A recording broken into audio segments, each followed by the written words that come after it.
জমিন ছেড়ে গিয়েছেন, বিল্ডিং ছেড়ে দিয়ে দুনিয়া ছেড়ে কবরের মধ্যে চলে গেছেন। আপনি আমার নিঃশ্বাসের বিশ্বাস নাই, লক্ষ লক্ষ কোটি কোটি টাকার মালিক হইলেও একদিন আমরা দুনিয়া ছাড়তে হবে, হবে কি হবে না? ওরে পৃথিবী যেমনে আছে তেমনে পরে রবে, সুন্দর পৃথিবীর মায়া ছেড়ে যেতে হবে রে মন, ছেড়ে যেতে হবে, হবে কি হবে না?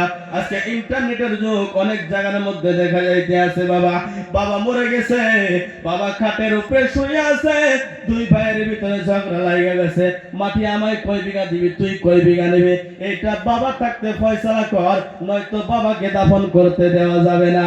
ঠিক আছে না? এবার ভাইরা বাবারা আমার, যে সন্তানের জন্য 10 বিঘা জমি ছেড়ে গেলেন, যে সন্তানের জন্য বিল্ডিং ছেড়ে গেলেন, লক্ষ লক্ষ টাকা ছেড়ে গেলেন, টাকাটা আপনার দুনিয়া থেকে যাওয়ার পরে ওই সন্তানদের আর সবর আসে না। বন্ধুগণ আমার, অনেক সন্তানকে দেখা যায় সেই টাকা দিয়ে সুদের মধ্যে লাগায়, সেই টাকা দিয়ে ব্যবসা, ফুল ব্যবসার মধ্যে চলে, সেই টাকা দিয়ে মদ খায়।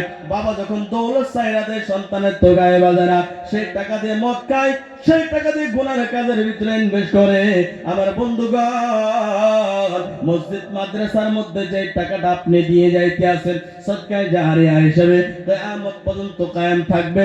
আল্লাহ বলেছেন, ফামাইয়ামাল মিসকালা যাররাতিন খায়রান ইয়ারা। ওই কিয়ামতের ময়দান যখন কায়েম হবে, আমার মুফতি জবান আলী সাহেব বলে গিয়েছে, কিয়ামতের ময়দান যখন কায়েম হবে, আপনি এই জবান দিয়ে কথা বলতে পারবেন না, আপনি এই জবান দিয়ে একটার বদলে আরেকটা ইমাম সাহেবের সামনে কোন, কিন্তু কিয়ামতের ময়দানে চলবে না।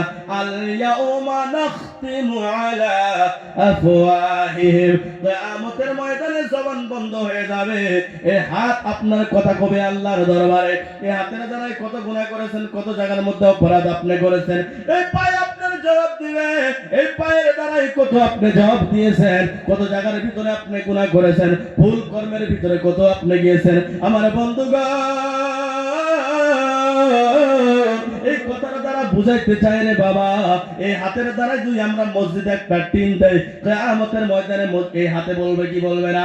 আমরা যদি এই দুনিয়ার ভিতরে মাদ্রাসার ভিতরে একটা টিন দিয়ে যায়, 1000 ইটা দিয়ে যায়, কিয়ামতের ময়দানে আপনার হাত সাক্ষী দিবে কি দিবে না আল্লাহর দরবারে? আল্লাহ যখন জিজ্ঞাসা করবে, যখন আপনার জবানের তালা লাগা থাকবে, বন্ধ থাকবে, এই হাত বলবে, আল্লাহ তোমার বান্দা যদিও চিরদিন গুনার ভিতরে কাটাইছে, রব্বুল আলামিন তোমার হাবিবের কথাগুলো বিশ্বাস করে মসজিদে একবার টিন দিয়েছিল, 1000 ইটা দিয়েছে, মাদ্রাসায় 1000 ইটা দিয়েছে, একটা তালাবাকে পড়ার জন্য পবিত্র কোরআনুল কারীম কিনে দিয়েছে। আল্লাহ আমি সাক্ষী হয়ে গেলাম, তুমি আল্লাহ আমার সাথী, যে তুমি আল্লাহ তোমার বান্দাকে মাফ করে দাও। বলেন আল্লাহ মাফ করতে পারে কি পারে না? ওরে হাসে হাসে গেল দিন, কান্দিয়া কুল পাবে না, পাবে না, কঠিন হাসরের দিনে হাতে পায়ে সাক্ষী দিবে, কঠিন হাসরের দিনে হাতে পায়ে সাক্ষী দিবে, কি বলে সাব দেবা, কি বলে সাব দেবা, সেই তো কর পাবনা, পাবনা। ঠিক কিনা বাবা? এই গভীর রজনীতে আমি একজন মুসাফির হিসাবে আপনাদের দরবারে একটা আরজি জানাইতে চাই। আমি আল্লাহর দরবারে দোয়া করে যাব, এই দান যাতে আল্লাহর দরবারে কবুল করে।